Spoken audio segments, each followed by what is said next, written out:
tarde, pessoal. Bem-vindos, bem-vindas. A Isa me diz aí quando a gente inicia. Quer você começar, Isabela?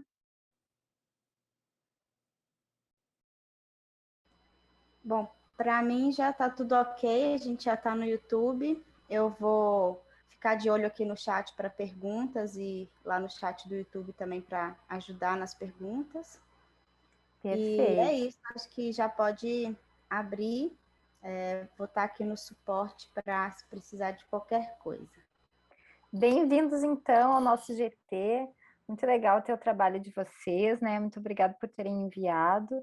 Essa sessão, né, do nosso GT4 trata das perspectivas críticas, e a gente tem aí 4 trabalhos, os 4 estão presentes com a gente hoje, então vamos poder discutir. Quero primeiro pedir desculpa pelo atraso, tive alguns problemas pessoais e não consegui entrar antes. Então, o primeiro estudo é sobre um estudo de observação da obra Molchat, da mestranda Maria Jéssica Queiroz, do doutor João Vilney Filho e da doutora Ingrid Monteiro. Depois a gente vai ter as reflexões sobre artesanato e tecnologia computacional e digital, do mestrando André Silva, metodologia circular, uma proposta de estímulo à criatividade no ensino do design, da doutora Maria de Fátima Fáquio de Assis, e Entre o Lugar, Paisagens Algorítmicas, do mestrando Matheus Montanari. Eu acho que vai ser um GT bem rico, né, com experiências diversas ali, desde o campo da educação até essas questões das paisagens, né, super artísticas, né, e algumas desenhísticas também. Então, mesclando aí artesanato, tecnologia e a próprio estudo da observação da obra, né? Então, vou deixar a palavra com vocês, a gente apresenta os vídeos, depois a gente discute e coloca as perguntas para o público. Certo, Anaí, pode rodar os vídeos em sequência.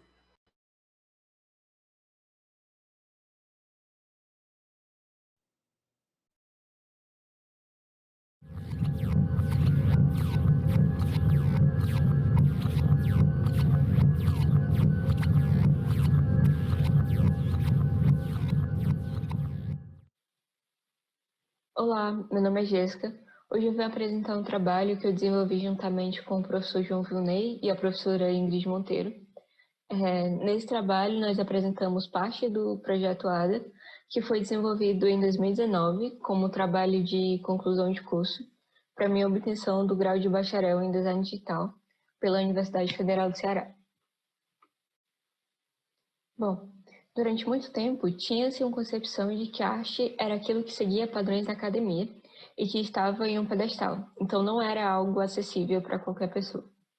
A área da reprodutibilidade técnica, que foi tratada por Walter Benjamin, e a inserção de novas tecnologias na produção artística geraram impactos que provocaram as concepções tradicionais da arte. Dentre as consequências desses impactos, nós temos a expansão das fronteiras da arte, que desde o início da era da reprodutibilidade técnica tem sido crescente. Há algum tempo, alguns artistas vêm se apropriando de recursos tecnológicos e também digitais para poderem construir em seus trabalhos. E com isso, tem se produzido cada vez mais trabalhos de arte digital e interativa.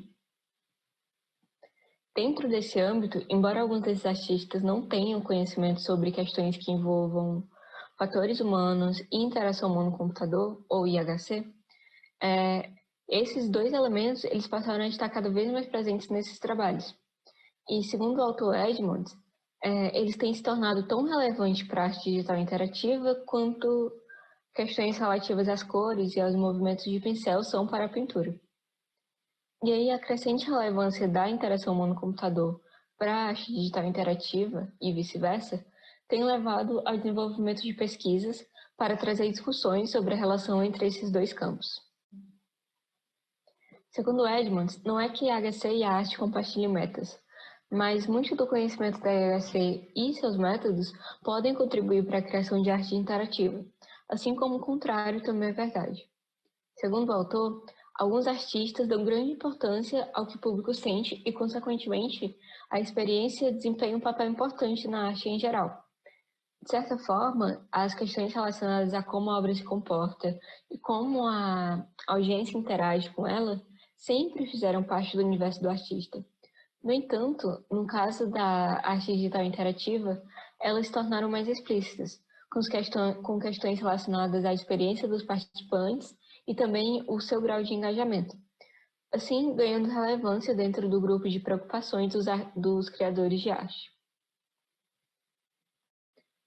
Como eu falei anteriormente, esse artigo que nós submetemos, ele apresenta parte do projeto ADA, que foi desenvolvido em 2019. E o objetivo do projeto era experimentar e aplicar processos de design de interação de IHC na produção de um website não convencional, com elementos artísticos, que gerassem emoções e sentimentos nos usuários. Durante essa experimentação, nós utilizamos alguns processos da IHC, como a coleta de dados por meio de entrevistas e questionários. E nesse artigo que a gente submeteu, a gente apresenta especialmente um dos passos da fase da análise do projeto, que no caso corresponde à realização de testes de observação com a obra de arte digital interativa Muxete, que foi feita para o ambiente da web lá em 1996 pela artista Machine Nedan. Bem, Muxete representa um marco importante na arte digital interativa dentro da modalidade web art e é um website de uma suposta adolescente de 13 anos, chamada Muxete, que é uma persona virtual que foi criada a partir de uma interpretação de um personagem da obra literária Nova História de Muxete, do autor Jorge Bernanos. Em muitos momentos da interação, a garota Muxete, ela conversa com o usuário e promove a participação e a resposta do usuário. E daí, por meio de elementos visuais e sonoros, a Muxete, ela procura envolver o usuário em um mundo emocional turbulento de uma adolescente de 13 anos que passou por vários traumas durante a vida dela. Quando o usuário explora a obra, ele pode, por exemplo, parar em uma narrativa onde a vida da menina Muxete se entrelaça com a vida de uma mosca. E daí, ao clicar na mosca, o usuário não somente é acusado de matá-la, mas também de matar a Muxete. E aí, por meio de uma conversa com o usuário, a menina tenta causar o sentimento de culpa e arrependimento no usuário.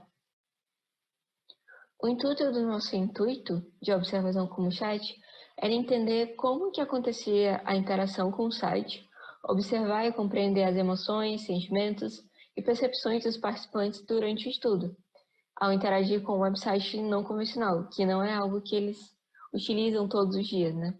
Ou até nunca utilizaram. E aí, além de entender de que maneira a mensagem da artista estava sendo passada também. Para o estudo de observação, nós contamos com 7 participantes, dentre os quais alguns eram alunos de cursos de tecnologia da informação, outros eram auxiliar administrativo e também tinha um assistente social dentro do grupo. O estudo ele aconteceu em 3 etapas. Primeiramente, nós apresentamos o objetivo do estudo, quais dados serão coletados e também solicitamos o consentimento para dar continuidade ao estudo, com um termo de consentimento que pedia a permissão para gravarmos as falas dos participantes, a captura da tela e também para podermos tomar nota durante a interação. Em seguida a isso, os participantes foram convidados a interagir com a obra e as expressões verbais ou não verbais emitidas durante a interação foram registradas em anotações por uma avaliadora.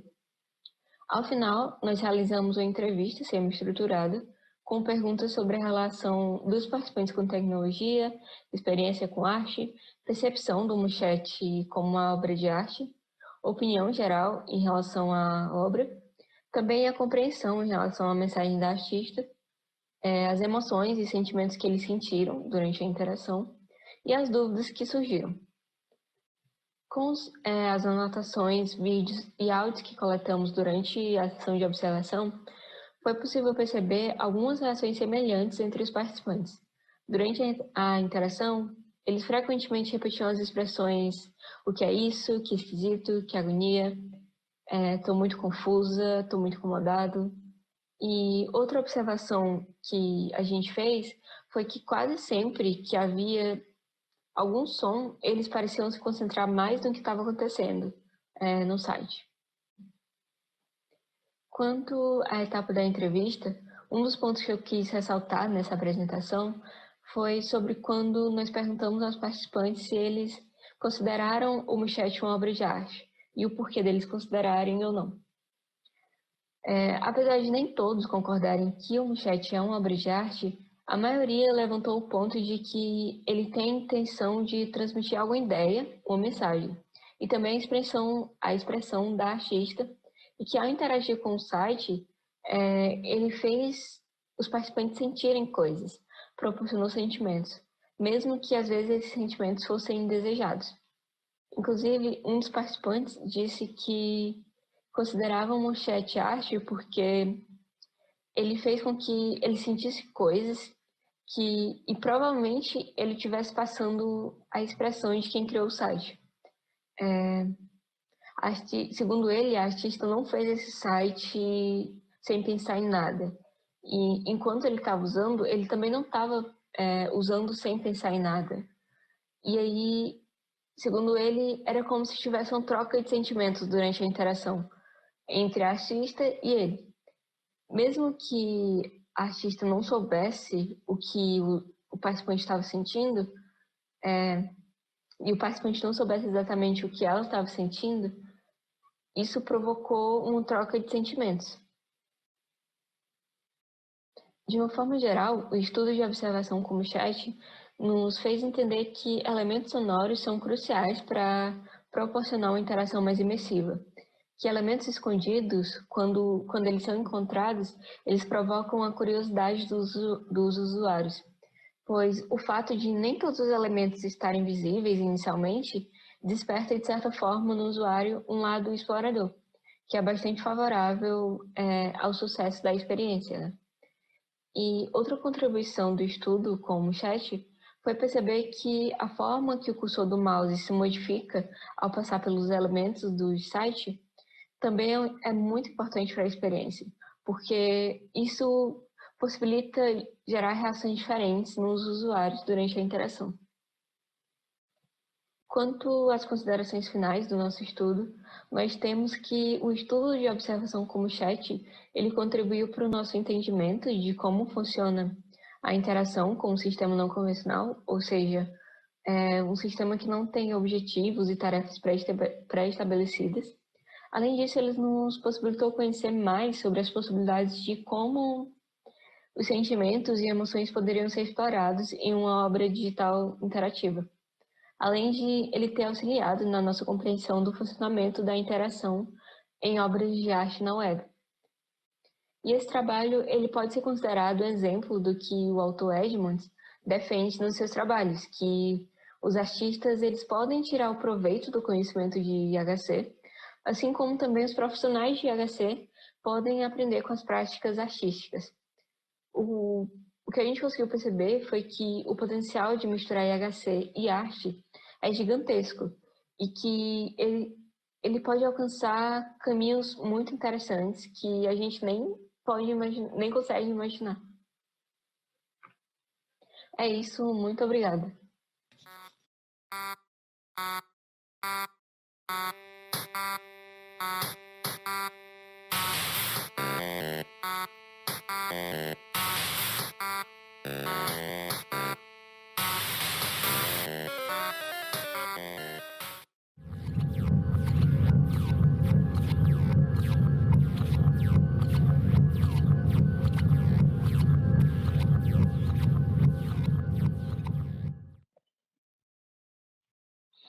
Olá a todos, meu nome é André Silva e eu gostaria de começar agradecendo a oportunidade de poder compartilhar com vocês um pouquinho da minha pesquisa.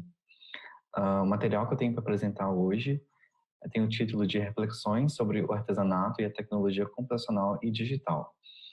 Esse material ele é um recorte da minha dissertação de mestrado que eu tenho desenvolvido na Belas Artes, na UFMG, e esse material ele faz parte de uma pesquisa que investiga processos criativos utilizando tecnologias computacionais e digitais e técnicas artesanais, né? Especificamente, essa minha dissertação ela fala de estruturas computacionais e da técnica de crochê, mas eu estendo essa conversa para o sistema de produção artesanal como um todo. né? E nisso acabam surgindo tópicos como sustentabilidade, autonomia do artesão e do algoritmo, sistemas complexos, estética, poética. E hoje, né, o que eu tenho para falar é um pouquinho da reflexão, né, dessa relação entre esses dois sistemas de produção, né?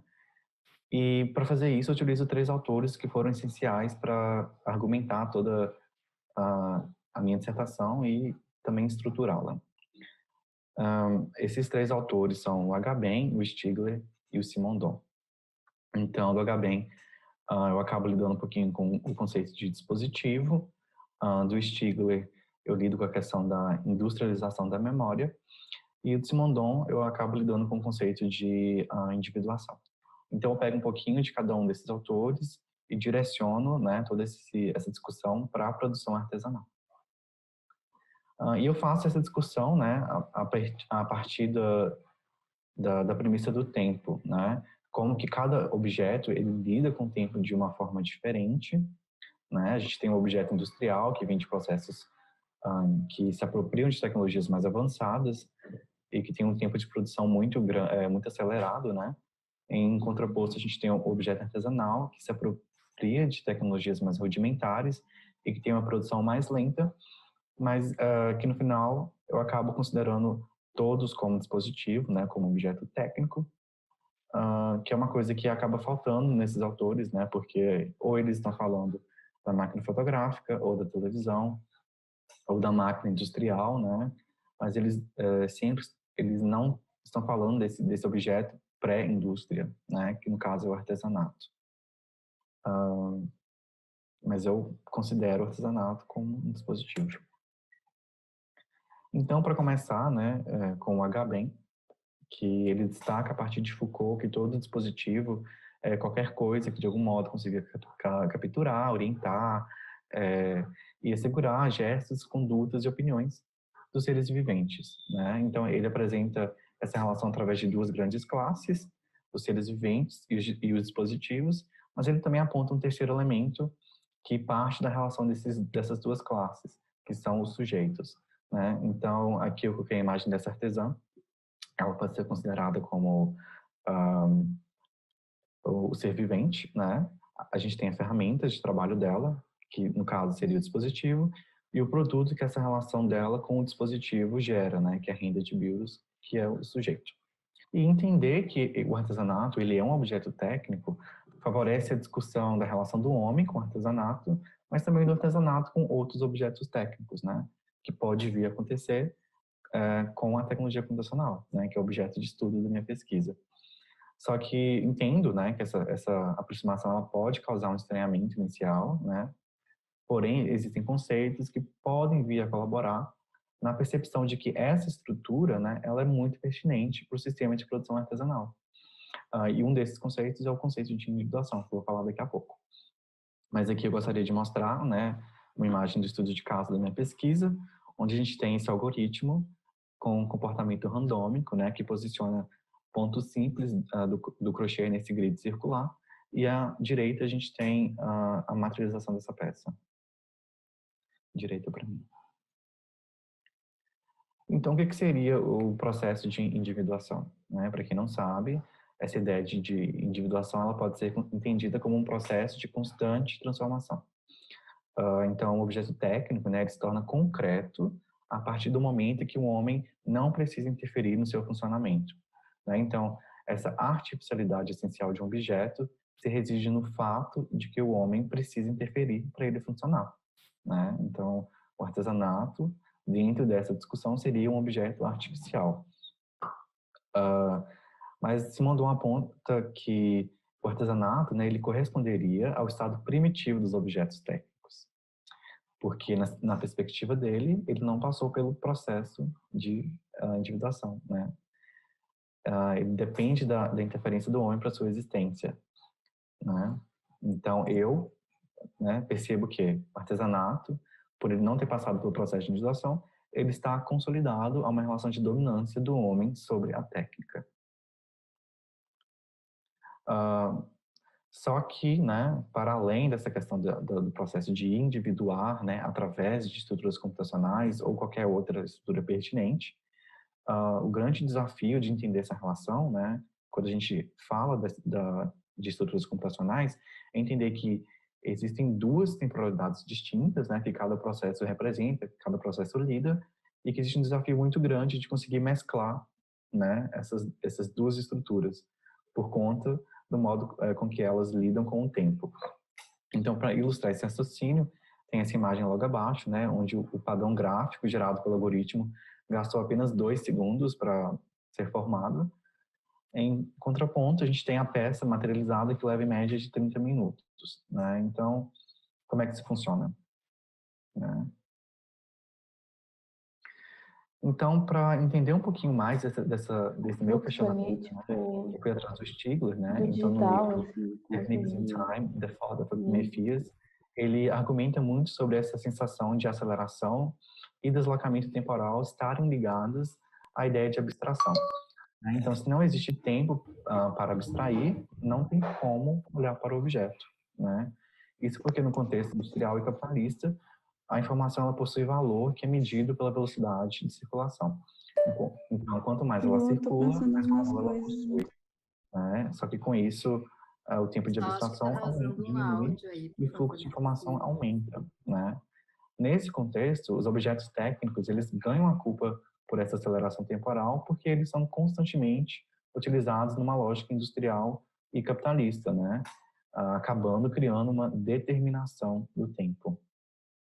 Então, a falta de indeterminação que o uso dos aparatos tecnológicos produzem, né, ao industrializar a memória, gera uma estagnação na produção de conhecimento, segundo Stigler, né? Visto que o conhecimento novo ele só é produzido se ele é desconhecido e indeterminado. Então, mais do que produzir um volume muito alto de informação, né, a gente tem que entender como que a gente vai utilizar essa informação gerada pelo objeto técnico computacional, né? O caso da minha pesquisa, né, a gente escolheu trabalhar com a técnica de crochê porque ela não é mecanizada, né? Então, isso obriga a presença de um fator humano, né? Então, um valor muito alto de informação, né, só iria afirmar que a falta de determinação que os aparatos tecnológicos produzem, né? Então, essa presença da fabricação manual, né, necessária com o crochê, ela insere um delay, né, que obriga o artesão a assimilar e observar o que o aparato técnico computacional produziu. Né? Então, é muito mais do que utilizar um sistema automático digital para produzir os resultados. Né? Aqui não existe essa conexão. Né? O algoritmo gera e logo após esse resultado ele é produzido, fabricado digitalmente por impressora 3D, por exemplo. Né? Aqui, a fabricação manual ela tem um papel muito importante, que é inserir o tempo de assimilação do que se é produzido pelo algoritmo. Então, o que a gente tira, né, dessa reflexão toda, né, desses conceitos, desses filósofos direcionados para o artesanato? Né? A primeira coisa que eu tiro é que estruturas computacionais, né, com um certo nível de autonomia criativa, elas possibilitam um grande ganho de criatividade para essas estruturas, né? Tanto no contexto do artesanato, mas também no contexto do design, da arte, né, e tudo mais. Entende-se que, né, a criatividade apresentada nessas estruturas computacionais, né, elas não são igualáveis à nossa capacidade criativa, né, mas a questão aqui não é posicioná-las acima, né, do homem, mas também não é posicionar o homem acima delas, né, entender que cada um de nós, né, tanto o homem quanto essas estruturas, possuem um tipo de criatividade que, quando juntas, podem colaborar com o surgimento de coisas novas, interessantes e criativas, né? Só que, para além da automação do processo criativo, né, o que não é o caso, né, daqui a gente não busca essa automação, a gente busca a expansão e exploração do processo criativo através da automação de algumas etapas. Né? No caso do experimento, O que foi automatizado foi o posicionamento dos pontos ao longo do grid, mas a escolha, a validação, né, o como fazer, tudo isso passa pelo fator humano que contribui com a sua criatividade no processo, né? Então, essa interação poderia acontecer de outra forma, né? Como eu já falei, com outros modelos de algoritmos, né? Redes neurais e tudo mais. Mas no caso do nosso experimento, essa interação ela vem dessa seleção e interpretação que são externas ao algoritmo. Mas de modo geral, né?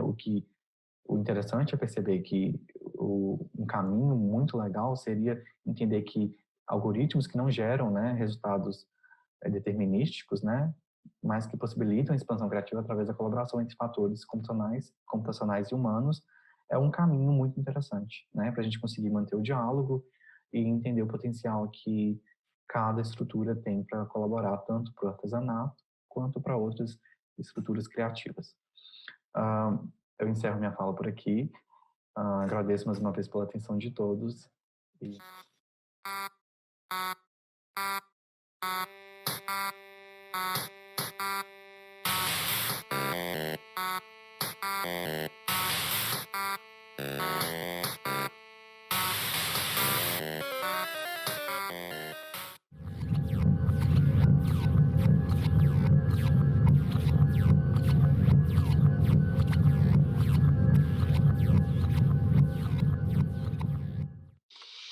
Metodologia circular, uma proposta de estímulo à criatividade no ensino do design.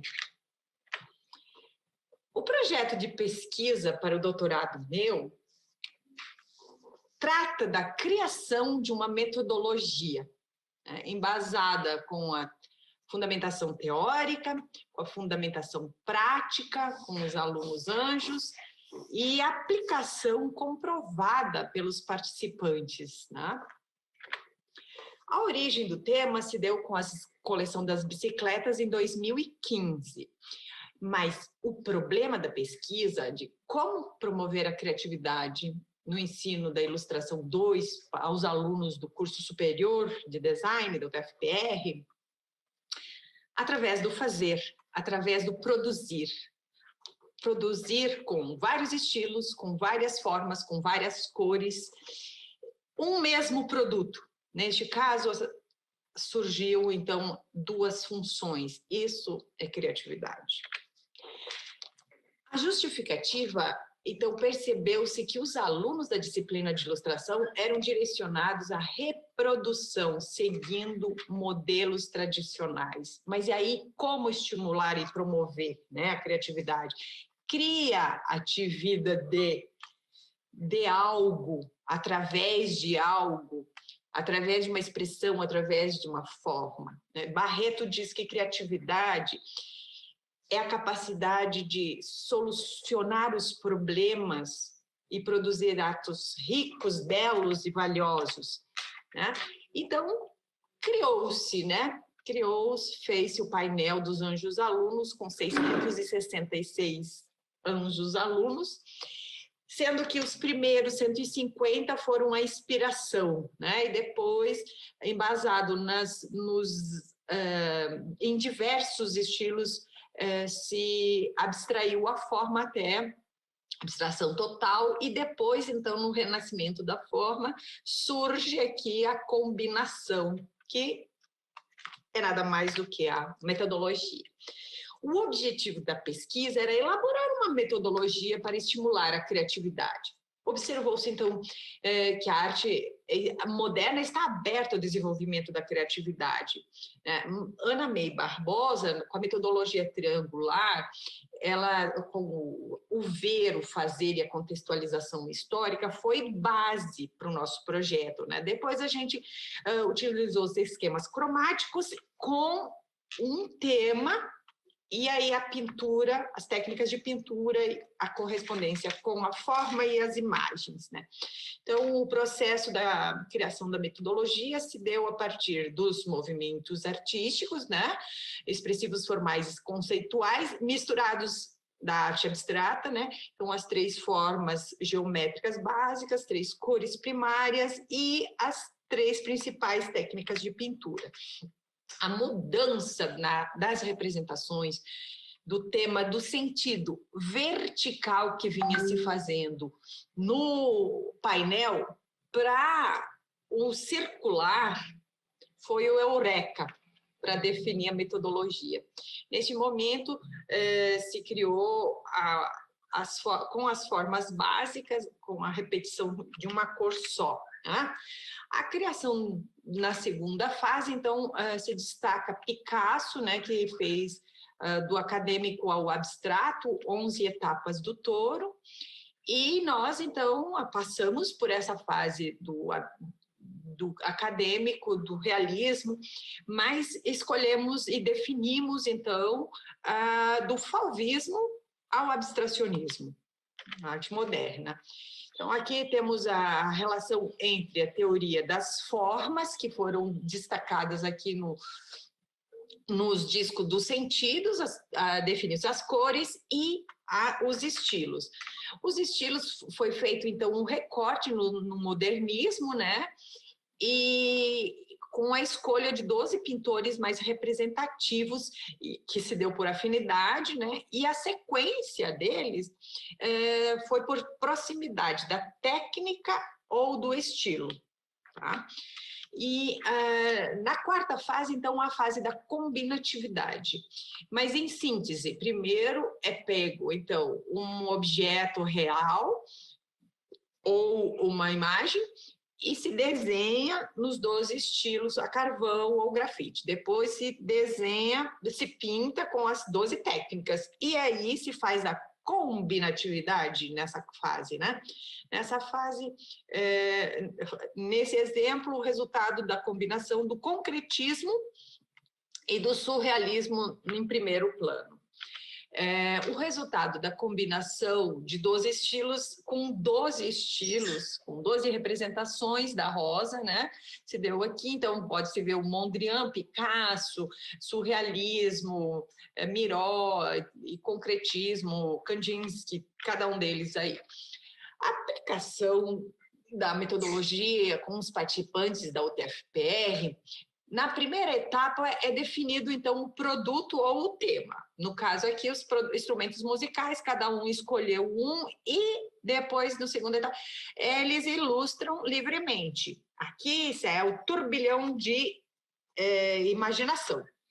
E depois, então, a desconstrução da forma, nessa segunda etapa, é feita com a interdisciplinariedade da história da arte. Os movimentos são apresentados e o aluno, em 12 minutos, representa cada um deles. A estrutura utilizada, então, para fundamentar a teoria dos movimentos é basicamente esse exemplo é com o surrealismo, mas se utilizou com os 12 movimentos, né? E na terceira etapa, a interdisciplinariedade com a teoria da cor e as técnicas de ilustração, né? Então, a gente pegou o disco dos esquemas das harmonias cromáticas, né, do item, e combinou os estilos visuais, né? E aí o aluno redesenha os estilos aqui dentro, né? Nessa etapa, então, são explicados os esquemas cromáticos, né? Os complementares, duplos complementares, as tríades, né? As tétrades, e o tom rompido, né? Que eu digo assim, se misturar duas complementares, né? Uma rompe a outra, uma anula a outra, se usar todas as cores juntas dá o marrom. Se usar todas as formas juntas, também uma anula a outra, da mesma forma as técnicas, né? E aí surge o abstrato. A aplicação da metodologia, então, na quarta etapa, com o aluno 49, ele escolheu, então, o expressionismo abstrato, o expressionismo do Van Gogh, né, com essa representação do violão em primeiro plano, e o surrealismo abstrato, então, do Miró em segundo plano. Então, essa é a representação que a gente considera criativa do produto, ou, no caso, do instrumento, né? Na quinta etapa é a análise dos resultados, então, observou-se, então, que a maioria dos trabalhos finais, depois deles terem feito a combinatividade, foram originais e criativos.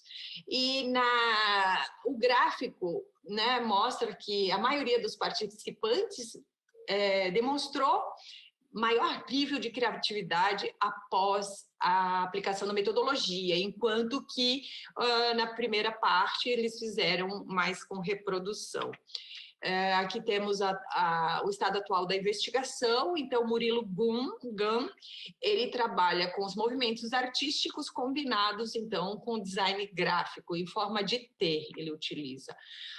A multiplicidade também se vê nas músicas, no vaneirão sambado, nas câmeras panorâmicas, nos celulares multifuncionais e em inúmeros produtos gráficos, né? Bom, as considerações finais, então, este artigo foi desenvolvido no âmbito da educação, a partir de uma experiência criativa, né, da autora e artista que levou à criação da metodologia, e uma experiência com os participantes que descreveu a metodologia para que outros possam combinar arte com design, arte com ciência, ou infinitas possibilidades, assim como temos as cores. Aqui temos as considerações e a bibliografia. Obrigada.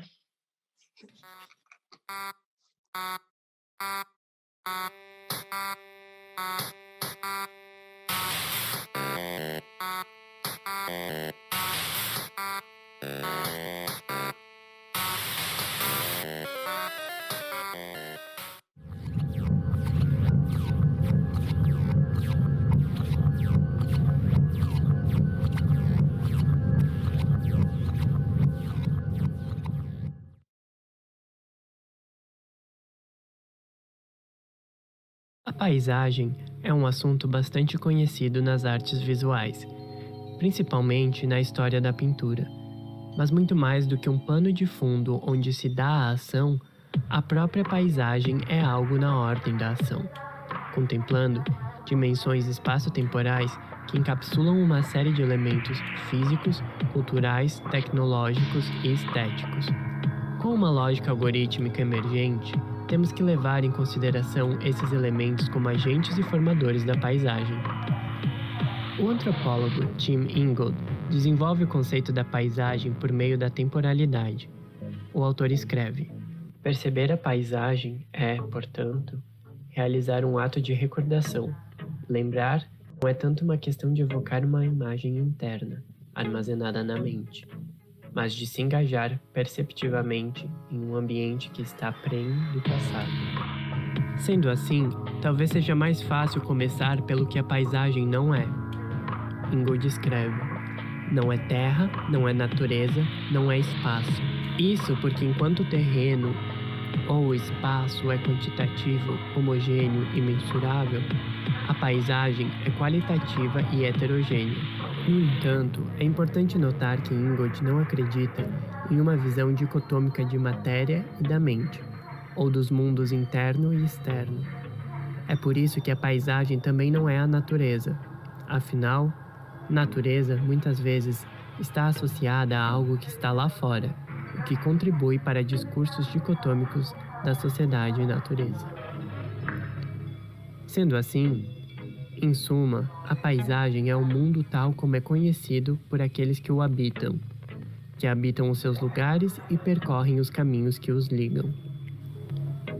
A paisagem é generativa e envolve uma série de processos, tarefas e elementos em constante agência. A paisagem é uma incorporação, pois dá ênfase à forma. Poderíamos dizer que a paisagem é a incorporação de todos estes componentes, assim como nós, os artefatos, as técnicas e o céu. Tudo isso são partes que se formam e são formadas por ela. É uma rede de relação no tempo e no espaço. Uma sequência de passos. Pode ser tanto a definição de um algoritmo quanto do caminhar. Não é só isso que essas ações têm em comum. Acreditamos que são duas formas de habitar e construir a paisagem em que vivemos. Francesco Careri, em Walkscapes, investiga o caminhar como prática estética e como elemento fundador da paisagem. Ao longo da história, ele destaca como a caminhada começa como uma ação de sobrevivência quando o homem começa a caminhar em busca de alimento. O arquétipo da errância e do nomadismo humano refere-se às longas caminhadas para a caça no Paleolítico. Mais tarde, isso seria simbolizado em contextos religiosos, onde o andar se torna um rito, e na literatura, onde o andar se torna narrativa. Em outras palavras, uma vez que os requisitos primários sejam satisfeitos, o caminhar tornou-se uma fórmula simbólica que permitiu ao homem habitar o mundo. É a partir do movimento Dada que Careri reconhece que o caminhar é elevado a uma prática estética. Na década de 1920, começam a realizar excursões por pontos triviais de Paris, dentro da sua agenda anti-arte. A primeira é uma visita a Saint-Julien-le-Pauvre, em 1921. Alguns anos mais tarde, os surrealistas desenvolvem a deambulação. Diferentemente dos dadás, os surrealistas estavam mais preocupados com os pontos inconscientes da cidade e com o acaso. Acreditavam que existia no perder-se algo de potente. Já no final da década de 1950, o movimento internacional situacionista propõe a teoria da deriva e a psicocartografia, uma ação crítica ao urbanismo que desenvolve um uso situacionista da cidade. Através da psicocartografia, se faz um outro tipo de mapeamento, que leva em consideração os aspectos psicoafetivos dos lugares. Mais recentemente, desde 2003, Wilfried Roger Beck desenvolve o trabalho Dot Walk, em que entrega cartões com instruções algorítmicas para participantes desenvolverem uma caminhada e fazerem uma psicocartografia da vizinhança. Os algoritmos, por sua vez, estão ficando cada vez mais complexos. Através de técnicas de inteligência artificial, podem desenvolver agentes inteligentes que se adaptam e aprendem com o seu entorno, seja em código ou fisicamente através de sensores e atuadores. A partir de aplicações de geolocalização, eles passam a controlar o fluxo de toda a cidade, traçando rotas, marcando acidentes, prevendo os percursos mais rápidos e eficientes. A predição algorítmica passa a ditar a experiência estética urbana. É a partir dessas considerações que desenvolvemos o projeto Paisagens Algorítmicas.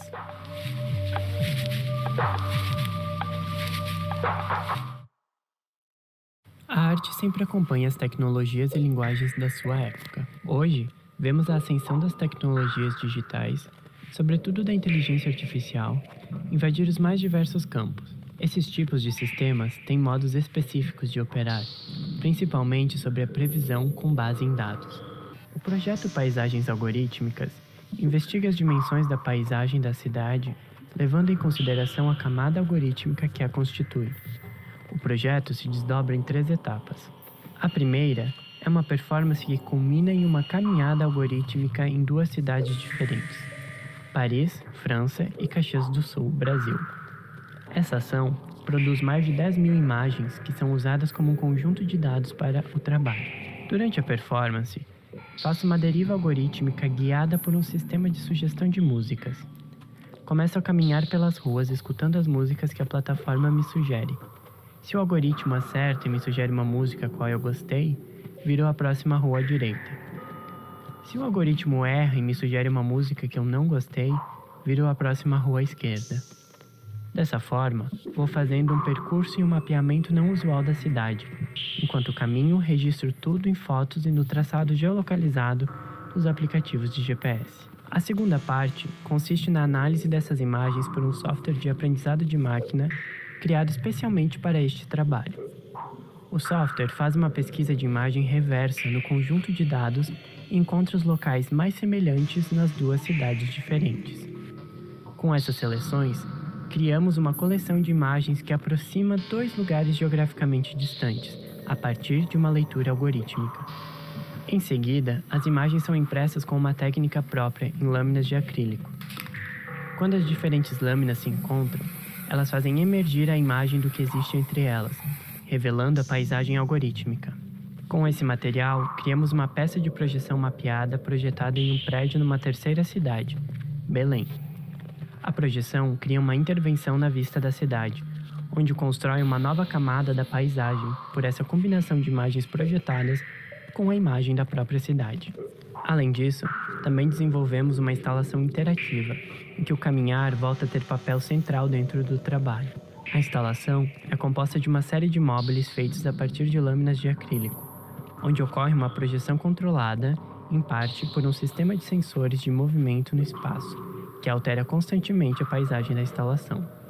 Os sensores de movimento no espaço detectam movimentação e a sua duração. Cada um dos sensores está ligado a um vetor de imagens. Conforme os sensores em diferentes localidades são acionados e, dependendo da duração do movimento, eles montam em tempo real o vídeo projetado. O caminhar do visitante monta a paisagem da instalação.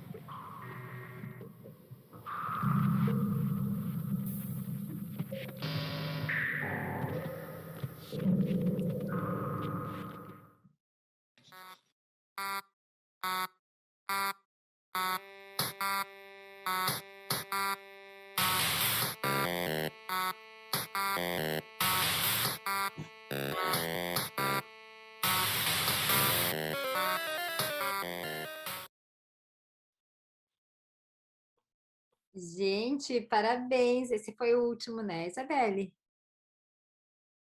Foi sim. Tá, perfeito. Bom, Matheus, a primeira pergunta que eu ia fazer era qual era o seu orientador, né? E apareceu o orientador, apareceu ali no final, né? Nada menos do que Gilberto, ninguém menos, né, do que Gilberto Prado, assim. Então, não podia esperar uma resposta melhor do que essa, né? Uma das pessoas com um trabalho em arte, ciência e tecnologia mais poéticas que eu conheço, né? Um dos nossos maiores artistas brasileiros. E assim, tu tá seguindo a linha dele, assim, teu trabalho tá incrível, tá muito bom. E você é mestrando, ainda não defendeu? Opa, muito obrigado pelos comentários. Eu era mestrando quando eu me inscrevi. Agora eu já estou doutorando. Ah, tá, ótimo, não, porque é um trabalhão, assim, de um grande tempo, né, com muitos, eu imagino que você tenha feito isso de um modo interdisciplinar, né, mas é um trabalho com um fôlego, né, além de ter essa pesquisa teórica, né, ter uma pesquisa prática, também ter parabenizar pela apresentação, né, o vídeo ficou muito legal, muito bom. Mas Muito antes de obrigado. abrir para os comentários contigo, né, que gostei muito do trabalho, quero dizer que eu gostei muito do trabalho de todos os participantes da mesa, acho que eles são diversos, né, e nos fazem refletir de modos diferentes, né, sobre as relações entre arte, design, ciência e tecnologia, né. O trabalho da Jéssica sobre a análise do site do Mochet, né? Eu conheci esse trabalho por meio daquele livro do Wolf Lisser, Arte Digital, né? E eu também confesso que na época eu fiquei, nossa, que loucura isso, né? É um trabalho que não faz um uso tradicional, né? De usabilidade, o que a gente estuda em IHC, né? Então achei bem legal você vir do design digital. Vou dizer para você que eu agora estou no campo do design, né, trabalhando com design de interfaces, e é toda uma outra leitura, né, que a gente faz, que é diferente do campo da arte. Então eu gostei muito dessa confluência, né, ali no final eu coloquei da tua apresentação, perfeito, né, quando a gente consegue usar esses aprendizados que a gente tem lá na IHC também para o campo da arte, para emergir ainda mais o espectador. Tem vários outros pontos para comentar, né, mas eu vou comentando assim um pouquinho de cada um. E o trabalho do André, eu achei de uma delicadeza, assim, de uma poética. Quem é teu orientador ou orientadora, André? A minha orientadora é a Marília Bergamo, da UFMG. Marília Bergamo. Ah, legal. Isso. Também, outra baita artista aí por trás desse trabalho, Sim. né? Ontem até, eu acho que as duas falas, a do Matheus e também a do André, me remeteram às falas de ontem. Primeiro a do André, por aquele trabalho, não sei se vocês estiveram no GT ontem à tarde, né? Que foi um GT que também um dos apresentadores mostrou a relação do artesanato, do renda-se, né? você chegou a ver, André, acho que também tem uma relação bem interessante com o teu trabalho, né? E ali o do Matheus me remeteu à fala do César Baio de ontem, né? Que ele também tenta dar essa enganada, né? Nas tecnologias, na inteligência artificial. Mas essa ideia de ter regras, né? De fazer essas escolhas, né? Achei muito interessante. Eu ia perguntar, né? Depois eu abro para as perguntas do pessoal, que já está todo mundo colocando ali, parabéns, excelentes trabalhos, estou encantada. Então, tá tudo muito, assim, comentários muito positivos, né? Mas eu ia te perguntar, assim, qual foi o critério para escolher as cidades, né? Se talvez tu fez um sanduíche, enfim, quero saber um pouco mais sobre isso, Matheus, para ti essa questão que eu teria, né? E essa relação das paisagens, né? Quais foram os autores que tu usou? Eu vi que tu usou ali o Carreri, né? Carreri, é assim que pronuncia, que eu achei super adequado, né? E queria investigar um pouquinho mais esse lado teórico da tua pesquisa, né? A parte poética está realmente encantadora, né? Quero ver e interagir com esse trabalho muitas vezes, com todos eles, né? E anotem as questões, né? Para Jéssica, é assim que eu estou pronunciando o teu nome certinho, Jéssica? Na verdade, é Jéssica. Jéssica. Então, eu ainda vou falar do trabalho da Maria de Fátima, tá? Que tá, não sei por que está na sala de espera. Eu achei até que você tinha saído, por isso que eu não te citei. Aqui na hora eu pensei, vou esperar ela voltar para Voltei. Tá, beleza. Então, da Jéssica, assim, a questão que eu teria para ti é como foi, assim, essa escolha que você fez, né, de ir para... Tem pessoas da administração, você colocou ali, eu anotei aqui, pessoas do sistema de computação, né, dessa parte de tecnologia mesmo, e eu fiquei pensando em como as pessoas do mundo da arte mais tradicional, veriam isso, né, talvez seja um ponto seguinte, né, para se pesquisar, né, pensando nos usuários, né, vocês sabem, né, que por mais que uma obra de arte digital esteja aí na web, que qualquer um pode investigar sobre ela, né, a gente tem esses nossos circuitos que eles são peculiares, né, digamos assim, com agentes bem específicos. Então, eu também gostaria de saber se tu tem alguma pretensão de estudar e se isso de algum modo mexe contigo. Bom, agora que você voltou, Maria de Fátima, tem que te dizer, eu sou professora também de História da Arte, e essa questão das metodologias, né, como a gente está sempre buscando algum modo de engajar, né, de estar enfim, instigando essa criatividade, mesmo falando de assuntos mais tradicionais. Então, assim, tá de parabéns pela tua metodologia, eu adorei, né? Eu também dou aula de História da Arte no desenho industrial, que é né, conflui com design, né, em muitas universidades.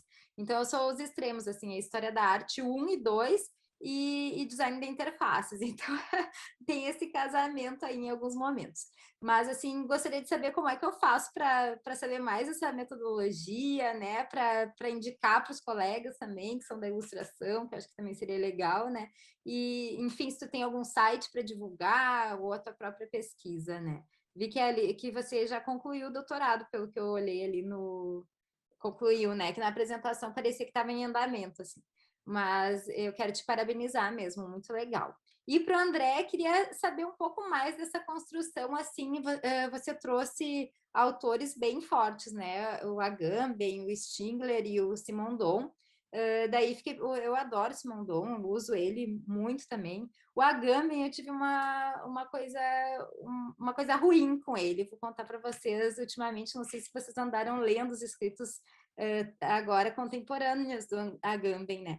Eu já citei ele em vários trabalhos, eu adoro aquela concepção que ele tem sobre o contemporâneo, né, sobre o enxergar no escuro, né, eu acho lindo, assim, acho interessante o que ele fala sobre o dispositivo, mas não vou muito pelo caminho dele, né. Mas a publicação mais recente dele, em tempos de pandemia, é super, assim, saiam para a rua, né, pregando exatamente o contrário do que os órgãos de saúde, né, enfim, que o mundo está vendo, né, que nesse momento as pessoas têm que ficar em casa. Mas ele fala isso pensando na liberdade do indivíduo e nas questões de política, né, como os políticos podem manipular isso. Então, eu queria ver, assim, como é mais uma provocação assim para discussão, né? Como esses autores que a gente conhece, que a gente tem usado, né? Também estão se posicionando nessa época de pandemia. Então, tem umas publicações da Boitempo que eu indico para vocês, né? Tem do Zizek, tem do Agamben, tem várias outras, né? Agora estou terminando as minhas leituras do Zizek, mas eu gostaria de saber como é que tu vê isso, se tu viu alguma fala nova do Agamben, enfim, se isso interfere no teu trabalho ou não, né? E é mais assim, essa questão mais textual e conhecer um pouco mais da questão prática. Tá? Eu vou abrir para vocês, daí eu acho que cada um pode responder essas minhas questões e depois a gente vai para as perguntas do pessoal. Enquanto isso, vocês podem ir digitando aqui, pessoal. Em qual ordem para a gente responder? Das perguntas ou Eu na da acho que na ordem apresentação? das perguntas, né? Foi Matheus, depois a Jéssica, depois Maria de Fátima, depois a André. Certo. Bom, então, sobre a questão das paisagens, do meu referencial teórico. Além do Cariri, eu utilizei também o antropólogo Tim Ingold, que tem toda essa noção da paisagem como algo na ordem da ação e de diferentes temporalidades. E ele tem uma série de ensaios. Ai, não tá, eu tava olhando para ver se o livro dele não estava aqui, que estava em cima da mesa antes, mas eu não lembro o nome. Mas é uma série de ensaios muito interessante sobre técnica e paisagem. Uh, e ele fala, por exemplo, como vários elementos têm diferentes temporalidades que às vezes a gente não percebe, mas que eles estão em ação, como as próprias rochas, por exemplo, que tem uma temporalidade geológica, que é o olho humano, a gente não percebe, mas elas estão lá também agindo, né? Então, que a paisagem é muito mais do que um pano de fundo onde se passam as coisas, que ela faz parte dessa ação, que essas ações interferem nela e que ela é formada também por parte, uh, pela essa rede. E então o Cariri e o Tim Ingold são as minhas fontes principais, assim, em relação à paisagem. E as cidades, a escolha das cidades se dá por conta desse meu levantamento histórico que eu fiz desde os dadás para os surrealistas, uh, situacionistas, enfim, que todas essas proposições históricas, e muito antes também com o Flaneur, com várias outras figuras icônicas, assim, eu acho, da história, não só da arte, mas, enfim, de vários, da literatura e da filosofia, todas essas ações se passam em Paris. Então, eu acho que Paris foi meio que o berço, assim, dessa atividade do caminhar, tanto como prática estética, como uma prática poética, né? E eu pensei, seria a cidade perfeita para fazer isso, e aí foi uma série de conjunturas que aconteceram durante o meu mestrado que permitiram que eu fosse para lá, que não foi em sanduíche, infelizmente, mas deu para passar um tempinho curto e desenvolver essa performance, esse trabalho. Deu para ver a Notre Dame pegando fogo também ao vivo. Foi um momento histórico, muito, muito interessante também. Por isso que tem algumas, no vídeo que eu apresentei, algumas imagens, inclusive, são da Notre Dame pegando fogo. Mas vocês nunca enxergam o fogo, assim, vocês vejam as nuvens ou a mudança das cores, as pessoas passando na rua, essa movimentação. E eu quis jogar um pouco com isso também, assim, de como existe uma série de eventos ocorrendo simultaneamente o tempo inteiro, que às vezes a gente não é capaz de perceber, né? Então, foi isso. Ótimo, perfeito. Vamos para a Jéssica. Bom, em relação a como nós escolhemos os participantes, o estudo ele foi feito dentro do contexto da UFC, da Universidade Federal de Ceará. Então, os participantes para aquele momento do estudo foram ou alunos da universidade, que no caso, no campus de Quixadá, é um campus de TI, Tecnologia da Informação. Então, parte da pesquisa foi feita com alguns alunos e parte da pesquisa foi feita com alguns funcionários. A gente queria ter essa perspectiva de pessoas que eram usuários de áreas de tecnologia para o estudo e para o trabalho no sentido mais técnico, digamos assim, e também a visão das pessoas que eram mais utilizadores de sistemas usuais como ferramenta de trabalho, que não programavam ou não tinham essa visão mais técnica do que é a computação. Em relação aos artistas, a gente não tinha pensado nessa possibilidade de ver como seria a perspectiva deles sobre o assunto, de unir arte com IHC e de ter essa perspectiva em relação ao Muxete. Mas eu acho que é uma grande possibilidade, seria muito interessante conseguir fazer isso. Beleza, ano que vem você apresenta aqui essa outra esse outro viés, né? Pensando no design centrado no usuário, né? Eu acho que seria uma boa ideia aí. Me metendo eu sei que os orientadores dela estão aqui junto, né, para dar uma força para ela. Estou aí me metendo, desculpem, orientadores, mas adorei mesmo o trabalho de vocês, show. Vamos agora para a Maria e depois para o André, pode ser?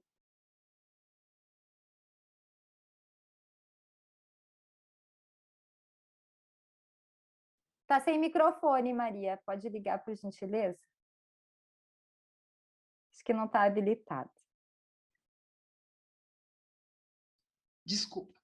Eu sou professora da UTF-PR, professora Maria de Fátima Fátio, de Assis, Fátio.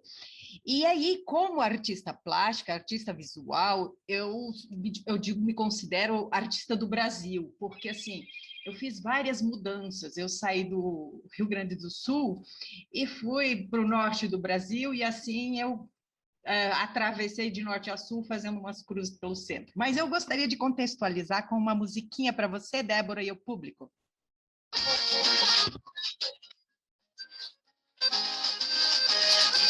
Fiz um vaneirão sambado, este samba vaneirado, que até hoje ninguém viu. Já pra ver como é que fica, gaita com cuíca, olha só o que saiu.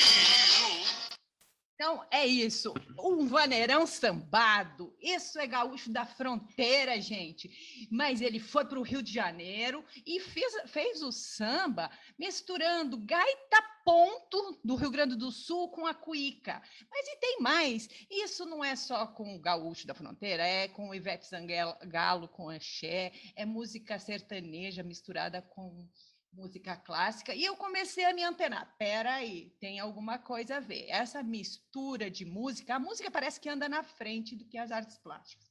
Aí eu comecei a pesquisar, e como professora de ilustração, eu percebi que os alunos faziam reproduções das ilustrações, né?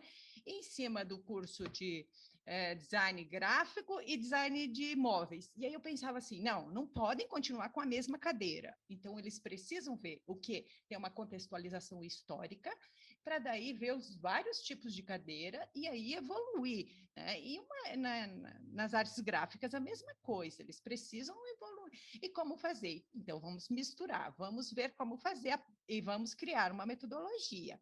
Aí eu busquei vários artistas, fui vendo e já conhecia muitos, né, artistas plásticos, a história da arte, né, vamos lá com os ismos, né, e aí eu pensei assim, peraí, eu estou pintando os painéis desde o ano de 2004, eu tenho 60 metros de painéis pintados, assim, intitulados cada vez por um. Aí eu pensei, vou pintar para os alunos anjos. Isso em 2010. Vou pintar para os alunos anjos. Como não saía? E aí que vem a questão. Você tem um problema. Para resolver esse problema, você não pode pensar no problema, você tem que procurar uma solução. E aí eu peguei a minha tela e cheguei em sala de aula um dia com os alunos, e aí eu falei, preciso pintar, não sei como.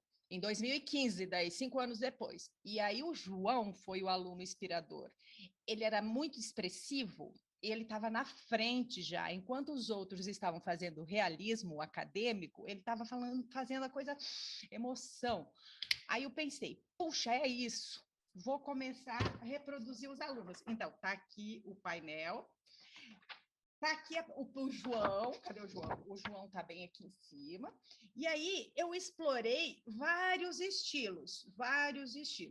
E nesses vários estilos, eu comecei a brincar, né, espontaneamente, falando com eles. Quem gosta de qual estilo?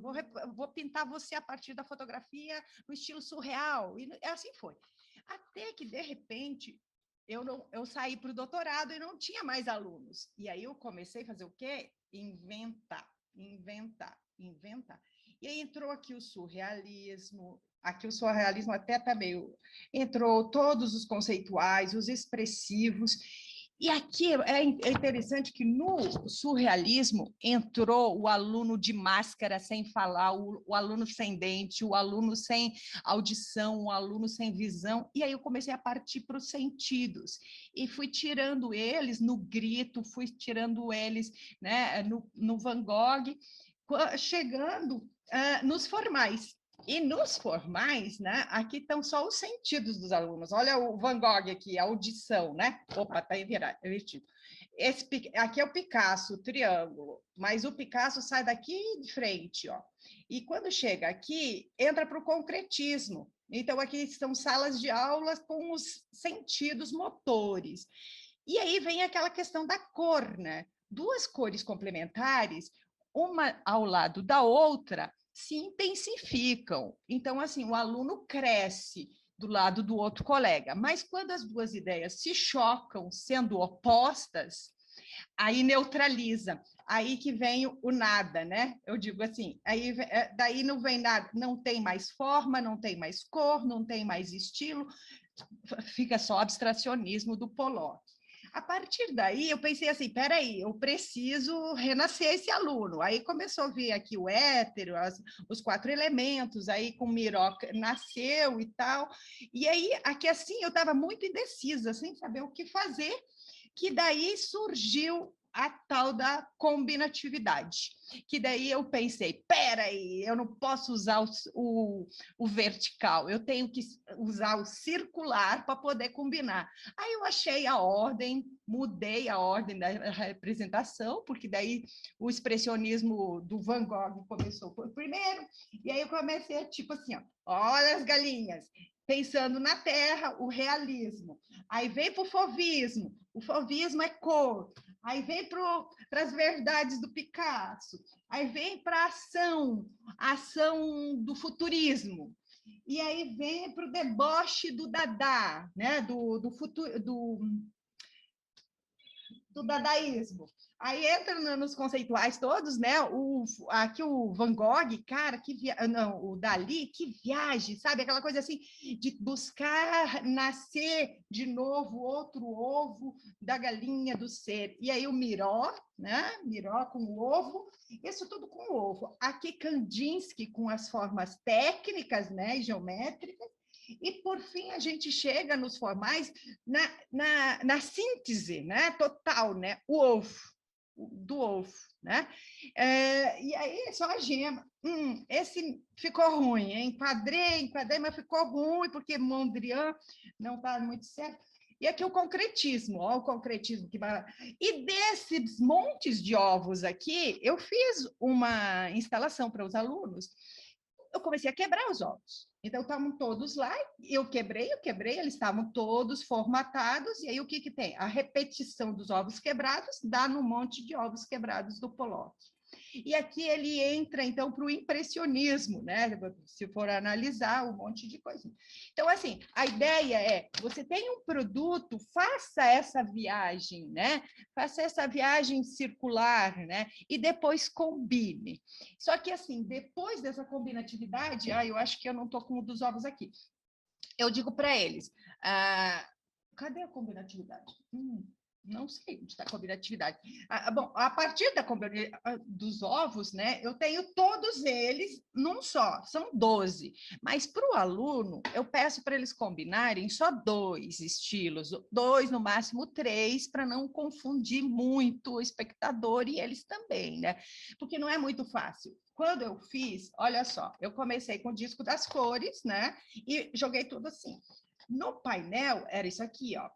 Então, era uma questão de passa para cá estilo, passa para lá, e faz para poder encaixar todos os sentidos dos alunos. Eu tirei fotos dos olhos e dos narizes e das bocas, de acordo com o que eles queriam. E aí eu combinava, esse aluno gosta de falar, não gosta de ouvir e gosta de ver. Então, é o olho e a boca. Então, é o olho e a boca eu fazia estilizado. E aí, o outro que gostava só de olhar e não gostava de falar, eu botava máscara nele, né? E assim eu fui brincando. Quando chegou no final do painel, então eu combinei todos, né? Que aí que eu combinei, eu digo para eles que aqui eles com o produto deles, né? A produção, eu estou aqui pelo meio também. E aí a ideia é assim, que eles criem livremente o seu produto com a bagagem toda. Olha, esse aqui é da Rosa, né?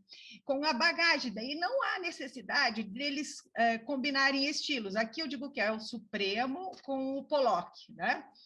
Então, assim, a proposta em si, eu comecei a trabalhar com os 12 estilos para que eles façam, né? Na proposta, primeiro com o carvão, primeiro eles trabalham o carvão, do carvão eles todo desenhado em 12 minutos, porque eu acho que essa expressão inicial é única, e aí eles aproveitam lá no final, aí eles passam pelos 12 estilos, né, assim, determinados, escolhidos, né, e aí fazem a combinação, né.